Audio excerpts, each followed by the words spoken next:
Hello दोस्तों, TET maths YouTube channel में आप सभी का स्वागत। और आज के इस वीडियो के अंदर हम देखने जा रहे हैं ऑक्सीजन गैस के बारे में। ठीक है भाई, ऑक्सीजन गैस हमारे सिलेबस में एक टॉपिक दिया हुआ है रीट लेवल 2 के अंदर। तो इसमें हम देखते हैं ऑक्सीजन गैस में हमें क्या क्या फैक्ट्स याद रखने हैं और इनमें से क्वेश्चन बाहर जाने की कोई गुंजाइश नहीं है। ऑक्सीजन के बारे में आपको इतना ही याद रखना है। तो सबसे पहले ऑक्सीजन गैस के बारे में देखते हैं। तो इसकी खोज के बारे में आपको ध्यान रखना होता है। कई बार इसकी खोज पूछ लेता है कि ऑक्सीजन गैस की खोज किसने की, तब हमें बताना है ऑक्सीजन गैस की खोजकर्ता कौन है, शिले व प्रिस्टले। ठीक है भाई, शिले व प्रिस्टले ये दो वैज्ञानिक हैं जिन्होंने ऑक्सीजन की खोज की थी। ये बात आपको ध्यान रखनी है। अब यहाँ पे इसको याद रखने में दिक्कत आती है कि कई बार ऑक्सीजन और नाइट्रोजन गैस, ये हमें दो गैसें पढ़नी है और भी हमें बहुत से नामकरण पढ़ने होते हैं, तो इनको याद रखने में हमें समस्या आती है। तो इसको याद करने का तरीका रहेगा, यहाँ पे आप शी ले, यहाँ पे आपको ले शब्द मिल रहा है, यहाँ पे भी ले शब्द मिल रहा है। तो ऑक्सीजन हम लेते हैं यानी ग्रहण करते हैं, इसलिए ये ले शब्द से जोड़िए। जब ऑक्सीजन हम लेते हैं या ग्रहण करते हैं तो ऑक्सीजन गैस से इसे जोड़ दीजिए। ठीक है भाई, ऑक्सीजन ले या फिर ऑक्सीजन ग्रहण कर। ठीक है, तो इस तरीके से ये याद हो जाएगा आपको, शिले और प्रिस्टले। ठीक है, नेक्स्ट हम इसकी बात करते हैं। इसके नामकरण की बात करें तो नामकरण किसने इसका किया, तो नामकरण इसका लेवोशिए ने किया था। ठीक है, तो ये भी आपको थोड़ा ध्यान रख लेना। वैसे ये ज़्यादा नहीं पूछा जाएगा, खोजकर्ता पूछा जाता है शिले और प्रिस्टले। और इसके नामकरण की बात आए तो लेवोशिए ने इसका नामकरण किया था, ऑक्सीजन नाम इसे दिया था। उसके बाद इसकी प्रकृति की बात करें तो ये उदासीन है, न अम्लीय। ये गैस न तो अम्लीय होती है न एक क्षारीय होती है, उदासीन गैस होती है। ठीक है, ये बात भी आपको ध्यान रखनी है। उसके बाद इसका कोई रंग नहीं होता, यानी ये रंगहीन है। कोई गंध नहीं होती, गंधहीन है। और कोई स्वाद भी नहीं होता इसका, यानी ये गैस स्वादहीन है। ठीक है, वायु में 20.29% या फिर आप इसे अप्रोक्सीमेट 21% कह सकते हो। तो वायु के अंदर ये 21% पाई जाती है। ये फैक्ट्स आपको याद रखना इंपॉर्टेंट है। और जल में 88.9%, यानी आप इसे 90%, 90% भी कह सकते हो। तो जल के अंदर ये गैस जो है वो 90% तक पाई जाती है। ठीक है, उसके बाद नेक्स्ट है हमारे पास, किस गैस को ठंडा करने पर ये किस रंग में चेंज हो जाती है, नीले रंग के द्रव में बदल जाती है। ठीक है, जब गैस को ठंडा किया जाता है तो ये द्रव में परिवर्तित हो जाती है, और कैसे द्रव में, नीले रंग के द्रव में। ठीक है, और इसकी यदि चुंबकीय प्रवृत्ति देखें तो अनुचुंबकीय प्रवृत्ति है इसकी। ठीक है, इसके अंदर अनुचुंबकीय प्रवृत्ति पाई जाती है। 3 इसके समस्थानिक मिलते हैं, O8-16, ठीक है, O8-17 और O8-18। ठीक है भाई, तो ये 3 इसके समस्थानिक मिलते हैं। उसके बाद यदि आपसे ये भी पूछ ले कि मानव शरीर में सबसे ज़्यादा पाए जाने वाला तत्व कौन सा है, तब भी आपको ऑक्सीजन का नाम बताना है कि ऑक्सीजन तत्व है जो मानव शरीर के अंदर सबसे ज़्यादा पाया जाता है। ठीक है भाई, उसके बाद यदि ऑक्सीजन के बाद आपसे पूछे कौन सा तत्व ज़्यादा पाया जाता है तो सिलिकॉन याद रखोगे। सिलिकॉन के बाद पूछे एल्यूमिनियम, उसके बाद पूछे आयरन या Fe याद रखोगे। ठीक है भाई, तो ये सारे तत्व हैं जो मानव शरीर के अंदर, ये शरीर के अंदर का क्रम आपको बताया यहाँ पे कि पहले नंबर पे ऑक्सीजन है, दूसरे नंबर पे सिलिकॉन, फिर एल्यूमिनियम और फिर क्या है, आयरन है, Fe। ठीक है भाई, इस तरीके से आप इसे याद रख लोगे। ठीक है, वैसे ज़्यादातर पहला ही तत्व पूछा जाता है, सबसे ज़्यादा पाए जाने वाला ऑक्सीजन। ठीक है भाई, उसके बाद भूप्रपटी या सतह पर सर्वाधिक पाए जाने वाला तत्व कौन सा है, तो वो भी ऑक्सीजन तत्व ही है। ठीक है भाई, तो ये बात भी आपको ध्यान रखना है कि भूप्रपटी यानी भूमि की सतह के ऊपर, पृथ्वी की सतह के ऊपर सबसे ज़्यादा तत्व कौन सा पाया जाता है, वो भी ऑक्सीजन गैस ही है। ठीक है, अब देखिए ऑक्सीजन गैस जो है वो बनती कैसे, उसके बनाने की क्या क्या विधियां हैं वो भी हमें ध्यान रखनी है। तो अब हम इसके बनाने की विधि देख लेते हैं। तो ऑक्सीजन गैस बनाने की विधियां आप देखिए। तो सबसे पहले हम प्रयोगशाला विधि पढ़ते हैं। इसके अंदर क्या है, पोटेशियम परमैंगनेट, ठीक है, KMnO4 को क्या है, गर्म किया जाता है, तो ये क्या है, ऑक्सीजन गैस यहाँ से मिल जाती है। ठीक है भाई, ये जो विधि है, प्रयोगशाला विधि जो है जिसके अंदर पोटेशियम परमैंगनेट लिया जाता है, इसको हटाव विधि भी कहते हैं। हटाव विधि में किसका उपयोग किया जाता है, KMnO4 का उपयोग किया जाता है। इतनी सी बात आपको याद रखनी है। बाकी द्रोणिका या मधुकोश मंच, ये पूरी व्यवस्था बनी होती है, हमें याद करने की, प्रयोग पूरा करने की जरूरत नहीं है। बस आपको इतना याद रखना है, हटाव विधि के अंदर कौन सा क्रिया कारक है जिससे ऑक्सीजन गैस बनाई जाती है, तो KMnO4 आपको नाम याद रखना है। ठीक है भाई, इतनी सी बात आपको याद रखनी। उसके बाद पोटेशियम, दूसरा विधि है इसको बनाने की, पोटेशियम क्लोरेट।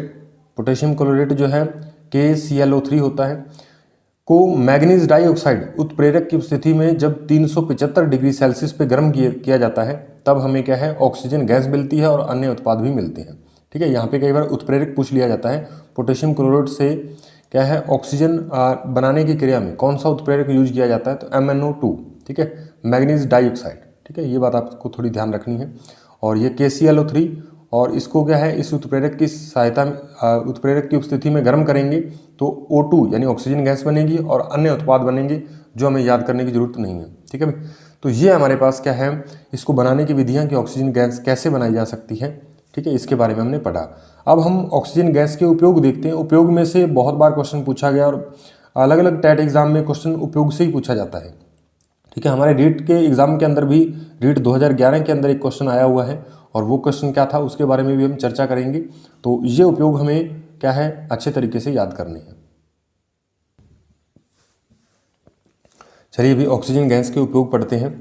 तो सबसे पहला उपयोग प्रकाश संश्लेषण में किया जाता है। इसका उपयोग प्रकाश संश्लेषण में, ये आप सभी जानते ही हो, ये प्रकाश संश्लेषण में इसका उपयोग होता है। उसके बाद दूसरा है ये जलाने में सहायक है। ठीक है, ऑक्सीजन गैस जो है वो किसी भी पदार्थ को जलाने में सहायक है। ऑक्सीजन गैस में ही कोई पदार्थ जो है वो जलता है। ठीक है, उसके बाद कृत्रिम श्वसन में इसका उपयोग किया जाता है। ठीक है, ऑक्सीजन मास्क में इसका उपयोग किया जाता है, या फिर आप कह सकते हो कृत्रिम श्वसन जो हॉस्पिटल में दिया जाता है, कृत्रिम श्वसन किसी भी रोगी को, तो वहाँ पे क्या है, ऑक्सीजन मास्क में भी इसका उपयोग किया जाता है और इसे प्राणवायु भी कहा जाता है। तो प्राणवायु किसे कहते हैं, ऑक्सीजन को कहते हैं, क्योंकि हम क्या है अपने श्वास में, ठीक है, अंदर जो ग्रहण करते हैं वो गैस कौन सी है, ऑक्सीजन गैस है। ठीक है, तो इसलिए इसे को क्या कहा जाता है, प्राणवायु भी कहा जाता है। उसके बाद ये इंपॉर्टेंट, यहाँ पे जो 3 मैंने लिख रखे हैं ये इंपॉर्टेंट चीज़ें हैं, ये आपको याद रखनी है। तो सबसे पहला है ऑक्सी हाइड्रोजन ज्वाला। तो क्वेश्चन इससे कैसे पूछेगा कि ऑक्सी हाइड्रोजन ज्वाला क्या है, ठीक है, और इसका उपयोग कहाँ पे किया जाता है। ठीक है भाई, इस तरीके का क्वेश्चन आपके एग्जाम में बन सकता है। ठीक है भाई, ऑक्सी हाइड्रोजन ज्वाला जो है, ऑक्सीजन गैस के साथ यदि हाइड्रोजन गैस का मिश्रण कर दिया जाए, इन दोनों गैसों का मिश्रण बनाया जाए तो उसको हम क्या कहते हैं, ऑक्सी हाइड्रोजन ज्वाला कहते हैं। ऑक्सी से ऑक्सीजन, हाइड्रोजन से तो H2 है ही।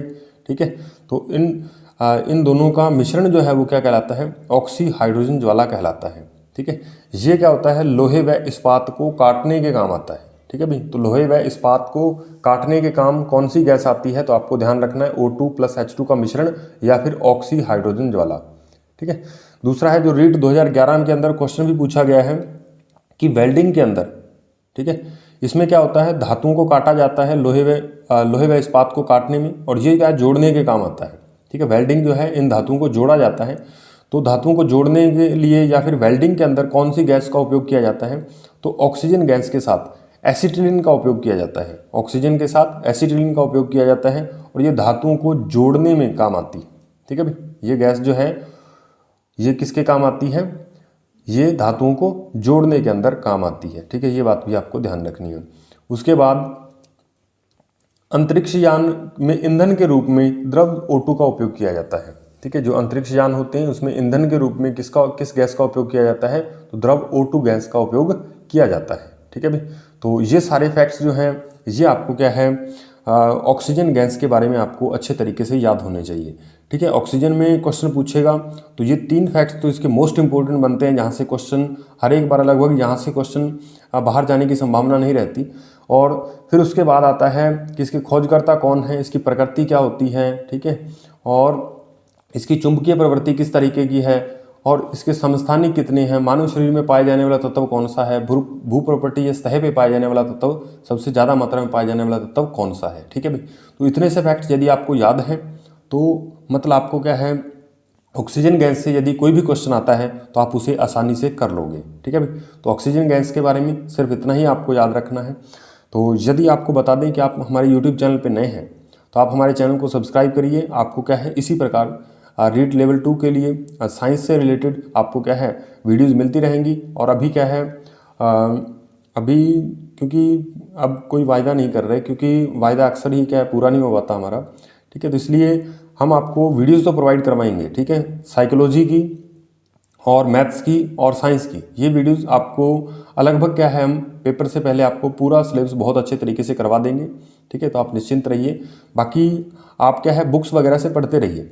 ठीक है भाई, ताकि जो कई बार क्लासेज ऑफ हो जाती हैं तो वो आपका नुकसान नहीं होना चाहिए। ठीक है भाई, आप क्या है वहाँ से बुक्स वगैरह से, ठीक है, या फिर रिवीजन करते रहिए, कुछ करते रहिए, बस पढ़ते रहना है आपको। ठीक है भाई, तो अभी क्या है विज्ञप्ति भी आने वाली है, तो अभी तैयार रहिए। पहले से जब हमारा सिलेबस किया होगा तो हमें क्या है आत्मविश्वास मिलेगा। ठीक है, और पेपर जो हमारा बहुत बढ़िया जाएगा, इसमें कोई संदेह नहीं है। ठीक है, तो यदि आप हमारे चैनल पे नए हैं तो इसे सब्सक्राइब करिए, साथ में बेल आइकन को प्रेस करिए ताकि हमारे जो नए आने वाले वीडियोज़ हैं उसका नोटिफिकेशन सबसे पहले आप तक पहुँच पाए। तो मिलते हैं नेक्स्ट वीडियो में, तब तक के लिए धन्यवाद।